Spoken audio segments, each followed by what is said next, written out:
Hola, bienvenidos a otro podcast de NUS. Esta vez vamos a hablar del diálogo interno y de cómo este puede ser positivo o negativo. Y esta es toda la parte de cómo nosotros, en nuestros pensamientos, nos hablamos a nosotros mismos. Entonces, nosotros muchas veces podemos pensar que somos nuestros pensamientos. ¿Pero somos nuestros pensamientos? Buena pregunta. Y ya la respondimos hasta el cansancio, creo yo, en muchas publicaciones, y quienes nos conocerán también lo decimos hasta el cansancio en charlas, en terapia y de todo. Pero la gran respuesta es que no somos lo que pensamos, ¿verdad? Lo que pensamos es información objetiva o muchas veces subjetiva acerca de la realidad que vivimos. Pero que lo digamos no significa que nosotros no lo pensemos a veces, ¿verdad? Porque creo que todos pensamos en algún momento que somos nuestros pensamientos, ¿verdad? Y como, qué horrible persona soy por todo lo que estoy pensando, o soy la persona más ansiosa del planeta porque todos mis pensamientos son ansiosos, o soy la persona más negativa y pesimista del mundo porque todos mis pensamientos son negativos, ¿verdad? Entonces, no sé cómo les ha ido a ustedes con esa parte, porque yo sí creo que muchas veces pienso que soy mis pensamientos. Es muy difícil no quedarse con lo primero que uno piensa. O sea, ese es como tu primer instinto, decir, soy lo peor, o soy muy malo en esto, ¿verdad? Ajá. Y eso es inmediatamente lo que ya asumimos. Entonces creo que sí sucede un montón cuando tenemos un mal día, cuando cualquier cosa sale mal, es como lo primero que se viene a la mente, y creo que sí, realmente es como lo más fácil que uno puede asumir. Creo que es clave porque cuando, digamos, no tenemos la distinción de que aparte estamos nosotros y aparte están nuestros pensamientos, como que, digamos, se me viene un pensamiento a la mente y pienso, ¿verdad? Esto es la realidad, esto es lo que está pasando, esto es lo que yo quiero, esto es, ¿verdad? Cuando el pensamiento es una sugerencia, así como una de las 1000 posibilidades. ¿Verdad? Esto atraviesa un pensamiento, pero yo no le tengo que hacer caso, no significa que sea verdad, no significa que sea parte de mí, no significa que eso dice algo acerca de quién soy, ¿verdad? Entonces como que solo poder venir y separar, así como el pensamiento está ahí, o sea, está ahí.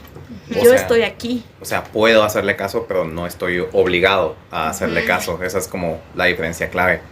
Y yo creo que lo que nos hace volver a pensar que somos nuestros pensamientos es que nuestra conducta sí está en gran medida determinada por nuestros pensamientos, ¿verdad? Pienso algo, me siento de esta forma, actúo de esta forma, ¿verdad? Entonces, siento que soy lo peor que voy a hacer, actuar como que soy menos, y entonces eso me va a dar un resultado también negativo, ¿verdad? Entonces, al final, digamos que sí vale la pena prestarle atención a lo que estoy pensando para ver las otras posibilidades que tú decías, ¿verdad? Como, ¿le hago caso o no le hago caso a este pensamiento, verdad? Que muchas veces es el paso que nos saltamos. Inmediatamente actuamos en base a ese pensamiento inicial, en vez de realmente detenernos y evaluar si realmente estoy de acuerdo o si es válido esto que vino a mi mente.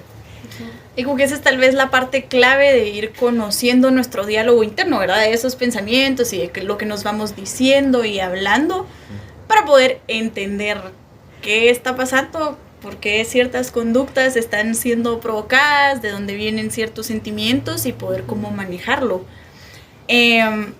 ¿Ustedes cómo hacen para conocer su diálogo interno? Es que creo que sí es un proceso difícil, ¿verdad? No sé, creo que no. Todo el mundo habla de que sí, conocerse a uno mismo y escuchar el diálogo interno, pero digamos que cuando tenemos una agenda ocupada o en el día a día, ¿cuántas veces realmente nos detenemos a pensar qué estoy pensando, verdad? Entonces, creo que eso es lo primero, como que hacernos bien conscientes de que tenemos que hacer esas pausas para pensar lo que estamos pensando. Para mí ha sido todo un proceso, y creo que por temporadas lo hago bien, ¿verdad? O sea, como que sí, le pongo atención a mi diálogo interno, estoy como bien consciente de lo que estoy pensando, trato de ver cómo puedo cambiarlo y así, pero por temporadas me voy más como a acción, ¿verdad? Y reacciono más que actúo, ¿verdad? Entonces al final es de estarme regresando y regresando a ese proceso, ¿verdad? Claro. Yo creo que ya lo mencioné un poco y creo que es porque realmente eso es lo que yo más intento. Intentar como no quedarme con lo primero que pienso. Porque muchas veces lo primero que pienso va a ser la mala impresión que tengo de lo que sucedió. Ponete cualquier vez que vaya a tener un mal día y inmediatamente quiera pensar es que sos lo peor, lo que sea.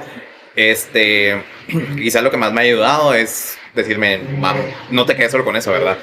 ¿Qué otra explicación hay para todo lo que te sucedió? Bueno, realmente es un mal día. Realmente, tal vez te equivocaste, tal vez las cosas no salieron bien. Hay mucho que influyó ahí. Pero no solamente te quedes con esa primera respuesta.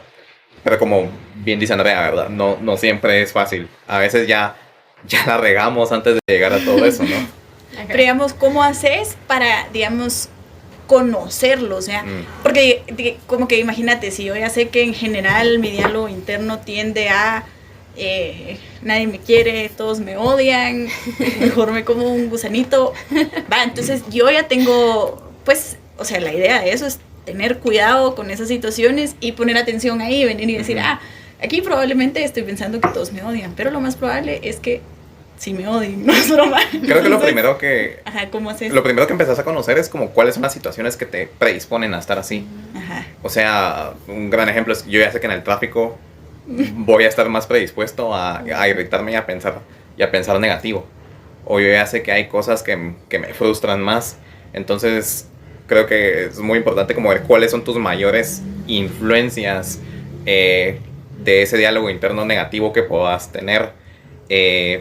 Y ahí como que prepararte, ¿verdad? Como ya sabes que si lo recibís en esos momentos es porque realmente esta situación es lo que más te estuvo influenciando, ¿no? ¿Me explico?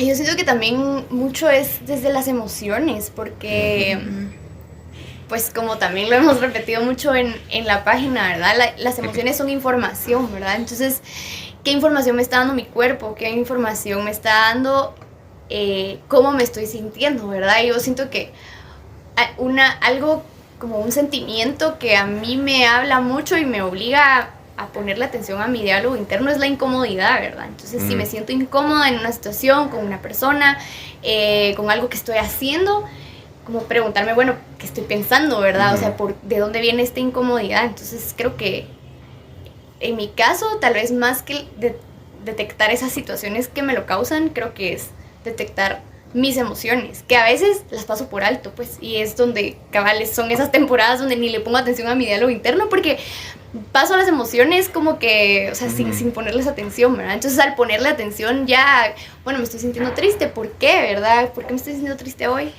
Entonces, como que ya hacerse esas preguntas, ¿verdad? Yo creo que ahí está la clave, pues, hacerse muchas preguntas a uno mismo. Como autorreflexión. Ajá.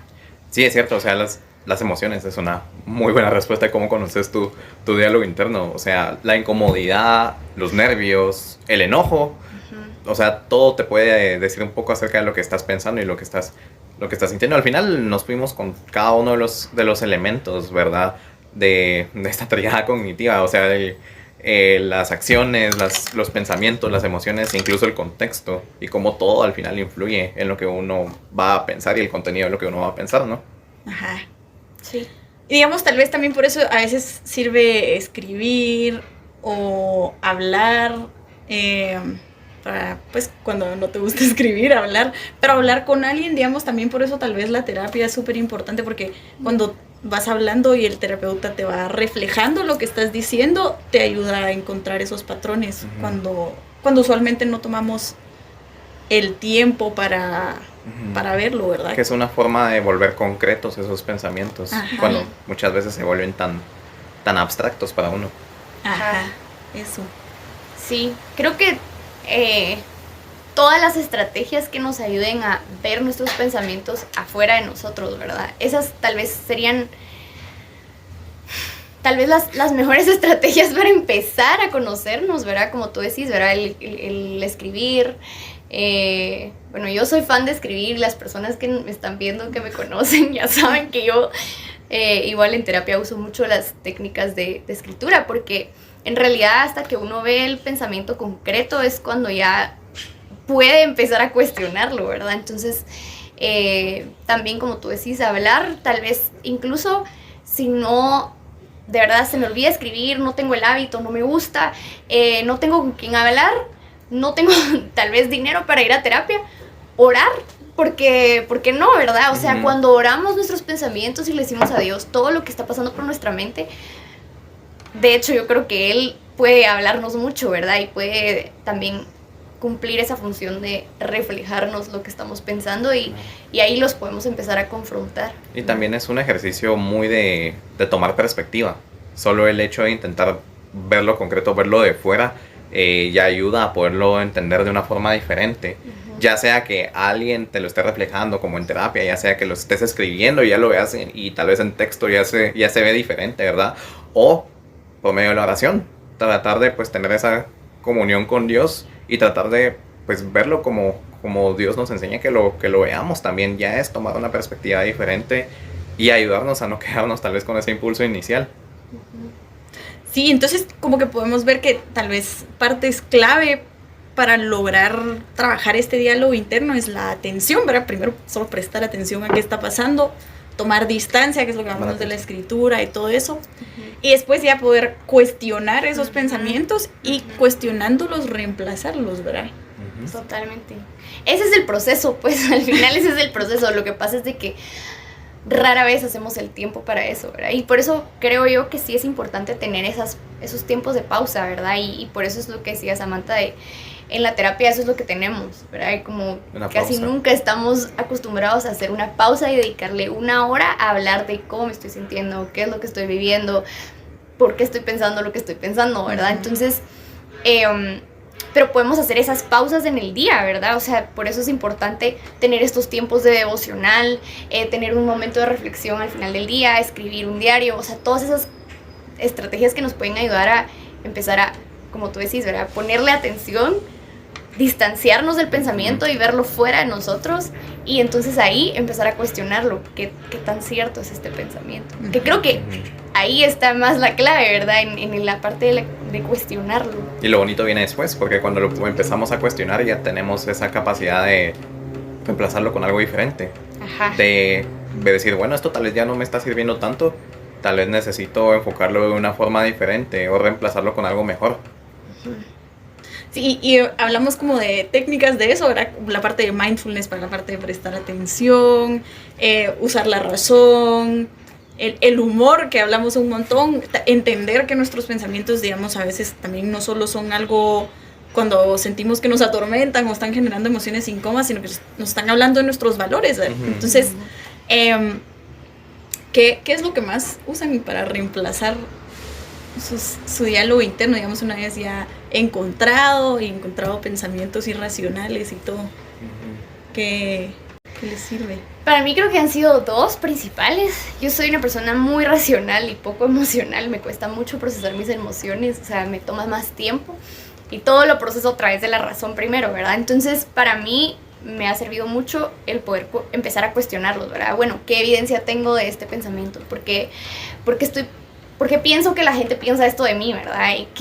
¿En qué momentos he vivido lo contrario? ¿O quién me dice algo diferente, verdad? Obviamente, fundamental, ¿qué dice Dios de mí en realidad, verdad? Entonces, como el poder hacerle esas preguntas al pensamiento, creo que eso ha sido clave. Y yo diría que tal vez el mindfulness, ¿verdad? Yo, no sé, como que tiendo a veces a vivir de una forma muy apresurada, pero durante los últimos años, tal vez durante los últimos 4 años, he tratado de trabajar mucho en eso, ¿verdad? Y de estar donde estoy y con toda mi atención, ¿verdad? Entonces, creo que eso ayuda bastante, porque si tú estás en donde estás y como que te enfocas en lo que estás sintiendo y pensando, entonces va a ser mucho más fácil detectar rápido esos pensamientos que nos van a llevar a un diálogo interno negativo o no funcional, ¿verdad? Entonces, creo que esas dos han sido las que más uso yo. Tú sos más de atención plena. Sí. Como poner atención. Yo creo que por mi parte soy una persona más experiencial. Entonces para mí el contexto de lo que me rodeo influye más en el tipo de diálogo que tengo. Y lo que me ha servido mucho en los últimos años es pues decidir de qué me estoy llenando, de qué me estoy como empapando, qué tipo de cosas estoy viendo día, con quiénes me estoy juntando que va a influir en ese diálogo.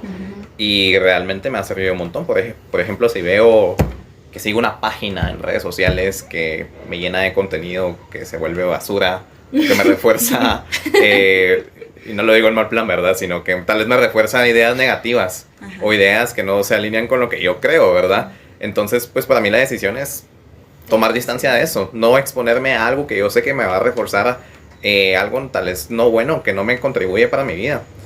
A veces también también eso se ve en con quién te juntas o qué actividades haces, ¿verdad? Si son cosas que te exponen también a tal vez una parte negativa de ti mismo. Y entonces yo creo que ese contexto con el que uno se empapa también tiene que ver mucho con tener la capacidad de poderlo cambiar. Y todos podemos decidir llenarnos, o más bien rodearnos de algo pues tal vez más positivo para ayudarnos a que sea más fácil cambiar ese diálogo interno. Totalmente de acuerdo. Y creo que eso va de acuerdo con lo que, pues, nuestra cita base de Nus, ¿verdad? Y que también la hemos mencionado en otros podcasts, que es Romanos 12:2, ¿verdad? Que habla de renovar nuestro entendimiento. Y es cuando nos llenamos de Dios, nos llenamos de lo que Él dice y nos llenamos de también influencias alrededor que van a aportar en esa dirección, nuestro pensamiento también va a irse renovando y cambiando a eso, ¿verdad? Entonces sí, totalmente. Ey, pero ¿qué hay de ti, Sam? O sea, atención plena, experiencial. Yo pensé que tú ibas a decir humor. Humor. Yo voy a decir bueno, humor. Tal vez. ¿Tú vas a decir humor? Bueno, decir humor. No, sí, yo siento que, razonar, ampliar el lenguaje emocional fue clave para mí porque digamos ciertas emociones y no debería de sentir esto, no debería de ser, como que yo siento que mi pensamiento tiende a ser rígido, entonces así deberían de ser las cosas y cuando algo se empieza a salir del esquema ya me genera problemas. Entonces poder entender que las emociones son información y poder nombrarlas y saber qué me están diciendo y que no me hacen una mala persona, pues, sino que algo está sucediendo. Y después, para mí el sentido del humor lo aliviana mucho porque digamos, parte clave es poder venir y confrontar esto, o sea, ver los pensamientos y las emociones de frente para poder trabajarlos. Entonces, cuando le hacemos un approach con un poco de humor, es menos intimidante, es así como, ¿verdad? Este patrón que me estoy... Como es un espacio más amable, más cómodo con tus emociones, con tus pensamientos. Entonces, mientras lo estoy hablando con mi psicóloga o con mis amigos o algo así, siempre intento agarrarle el lado del humor para que sea un poquito más fácil de afrontar. Claro, sí, no, y curiosamente que lo mencionabas, me dejaste pensando. Y porque al final el humor fue lo que inspiró un poco este tema. Porque vino de como esta idea de que, bueno, realmente a veces el humor lo usamos como mecanismo de defensa o de afrontamiento, pero no nos damos cuenta cuando de trasfondo de ese humor tal vez hay un contenido negativo. O me estoy validando de algo que tal vez no es muy bueno para mí. Yo lo veo mucho en redes sociales cuando todos les encanta ser el chiste del momento, ser el meme del momento, pero no nos damos cuenta cuando eso puede ser autodegradante. Que es el humor millennial, es así, autodestructivo. Es un humor bien cínico acerca de la vida, del futuro, del mundo. Y sí puede ser gracioso, pero mientras más lo repetimos, más no lo creemos. Sí, es cierto. Sí. Y a la larga, pues, ¿qué es lo que te vas a creer? Pues que así es la realidad. Sí, y bueno, al final... yo creo que es bueno aprender a reírse de uno mismo, de verdad. O sea, tal vez sí hay cosas que podemos ir detectando en nuestro diálogo interno que hay que ir cambiando, pero en el proceso, o sea, está bien disfrutar el proceso, ¿verdad? Y reírse de uno también, ¿verdad? Yo creo que eso, pues a mí... yo me vivo riendo de mí misma, la verdad. Que suena trancazo. Ajá, y yo creo que eso tenemos en común. Todos. Nos reímos de Andrea. Yo iba a decir de uno mismo, pero bueno, también Andrea. También. Bueno, y lo otro que hemos hablado un montón es que muchas veces el diálogo interno lo empezamos a entender y todo, y después vemos que suena como mi mamá o mi papá o... lo que tú decías, Javier, ¿verdad? Empiezo a tener un diálogo de cosas muy cercanas a mí. O en lo que las redes sociales me están diciendo o lo que es la percepción de éxito actual, ¿verdad? Entonces como que mi diálogo interno empieza a sonar así. Entonces hacernos la pregunta de ¿a quién estoy escuchando yo en mi cabeza? ¿Y de dónde viene, pues? Sí, y es uno de los más grandes retos cuando trabajamos este tema del diálogo interno, ya sea si lo hacemos solos o con apoyo ya profesional, de que al final tenemos que intentar que ese diálogo sea lo más, con más autonomía posible, porque tal vez solo estamos siguiendo lo que nos ha venido diciendo o las redes sociales o el mundo o la sociedad actual o nuestros papás, Ajá. ¿verdad? Y al final esa voz que escuchamos en nuestra cabeza se parece a esa voz que o me exigía o me regañaba de mis papás o que me hacía sentir que no era válido. Ajá. Y sin darnos cuenta empezamos a hacer eco de esa misma voz en nuestra cabeza. Y esa misma voz fue la que nosotros utilizamos en todo lo que ya tal vez ni siquiera tenía que ver con mi familia, sino que ya era parte de mi propia vida y que yo tenía ese derecho de pensarlo con más libertad. Y nos ayuda mucho a identificar quiénes han tenido influencia en nuestra vida, ¿verdad? Tal vez siendo un poco vulnerable. En mi proceso de terapia, todos aquí vamos a terapia, recientemente ese es el trabajo que más he estado haciendo, ¿verdad? Identificando esas voces que escucho en mi cabeza, y me di cuenta que escucho a algunas personas que no imaginaba, pues porque tal vez no son tan, pues sí son importantes en mi vida, pero no son tan cercanas, ¿verdad? Y que algunas voces que me hacían ser bien rígida conmigo misma, que me hacían ponerme más límites, que me hacían actuar tal vez de una forma que no iba conmigo, eran de unas personas que yo no me imaginaba, ¿verdad? Entonces es importante porque identificas eso y decís, bueno, estoy viviendo según lo que yo quiero o según lo que otras personas quisieran de mí, ¿verdad? Entonces creo que, cabal, esa parte de la autonomía es bien importante porque... Y que es un proceso a lo largo de la vida, ¿verdad? En un niño la voz de los otros es súper importante, tiene mucha influencia, es a través de nuestros papás y nuestra gente cercana que vamos entendiendo cómo funciona el ser humano, la vida, las relaciones, todo, ¿verdad? Entonces tiene que ser una influencia muy fuerte. En la adolescencia esto se va despegando y ahí es donde pues, somos más cercanos con los que son de nuestra edad. Tal vez ellos tienen más influencia a veces que nuestros papás, entonces vamos como que en este proceso de desprendimiento. Pero ya en la adultez deberíamos de trabajar mucho más en ese desprendimiento que es más interno, ¿verdad? Porque tal vez tenemos más independencia y autonomía como en nuestra conducta, ¿verdad? O en quiénes somos, en, digamos, si vivimos solos y todo, pero internamente es otro rollo, ¿verdad? O sea, podemos ser totalmente dependientes a lo que otros piensan, dicen y esperan de nosotros, aunque ni siquiera nos lo han dicho, ¿verdad? O sea, en mi caso así ha sido, pues, ¿verdad? Son normas tal vez morales como bien estrictas que yo me he puesto según lo que yo pienso que otras personas esperan de mí, ¿verdad? Y me hizo mucho sentido lo que dijiste al principio y que creo que tal vez no siempre nos damos cuenta, pero no siempre tiene que ser una voz importante como nuestros papás la que nos hace ese eco en la cabeza. Puede ser una persona más esporádica que vino en nuestra vida o una persona que conocimos una vez.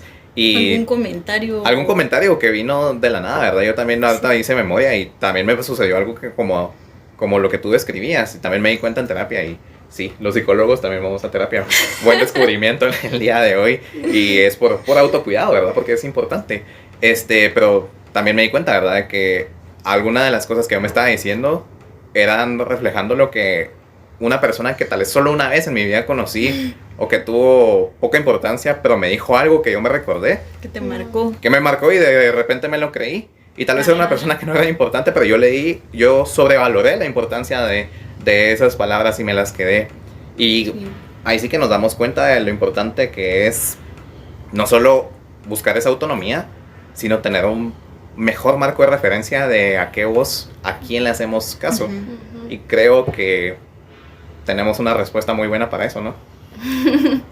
Sí, porque en nuestro diálogo interno podemos estar escuchando la voz de Dios, ¿verdad? O sea, literalmente Dios nos puede hablar a través de nuestros pensamientos. Creo que pues a todos nos ha pasado que tal vez en un momento difícil, en un momento de decisiones o algo, se nos viene a la mente algún versículo o alguna experiencia que tuvimos con Dios. Eso pasa, ¿verdad? Pero también Dios puede hablarnos literalmente en nuestros pensamientos, o si llenamos nuestra mente de Él, pero también podemos ser tentados en nuestro pensamiento, ¿verdad? O sea, puede haber también otra voz que está interesada en destruirnos, ¿verdad? Destruir nuestra identidad, destruir nuestro valor como personas, ¿verdad? O llevarnos a pecar, pues, o hacer algo malo, ¿verdad? En contra de otras personas. Entonces también creo que en la parte espiritual es importante ponerle atención a nuestros pensamientos. Y ahí la importancia de la capacidad de poder ver que son sugerencias, ¿verdad? Porque por venir y decir, va, pero no, esto no es verdad. Cabal. Ahí diste un poco en el clavo, ¿verdad? O sea, bueno, lo que tú decías, Andrea, esa acción del Espíritu Santo muchas veces dándonos esa voz, dándonos esa otra referencia que necesitamos muchas veces en nuestra vida. Entonces, el reto para nosotros y para todos los que nos estén oyendo es a quién nosotros decidimos escuchar, a quién le vamos a hacer caso, porque como tú decís, podemos decirle que no a las cosas que son negativas o a esa otra voz que tal vez nos esté influyendo de forma mala, y es muy valioso que todos tenemos pues esa libertad, que también es un don de Dios. Y esto se une con lo que hablábamos al principio, ¿verdad? De soy mis pensamientos o no, porque yo creo que ahí con lo que decía Samantha de distinguir que es solo una sugerencia, entonces ahí podemos distinguir el término tentación versus pecado, ¿verdad? O sea, el hecho de que yo sea tentada, que tenga este pensamiento de debería hacer esto, debería hacer esto, debería hacer esto, no quiere decir que lo vaya a hacer necesariamente, ¿verdad? Siempre entonces, tenemos decisión. Ajá, y a veces nos sentimos culpables solo por pensarlo, y que pues sí, hay cosas que no está bien que sigamos pensando, ¿verdad? Y ahí ya es como seguir el pensamiento, ¿verdad? O hacerle caso a ese pensamiento, pero lo podemos ver solo como una sugerencia, una tentación, y eliminarlo inmediatamente de nuestra mente, ¿verdad? Bueno, Listo. creo que es una buena conclusión. Sí. Entonces, con eso cerramos, con nuestra capacidad de elegir y que nosotros no somos nuestros pensamientos. Entonces, gracias por el tiempo y por escucharnos, y nos vemos en una siguiente ocasión.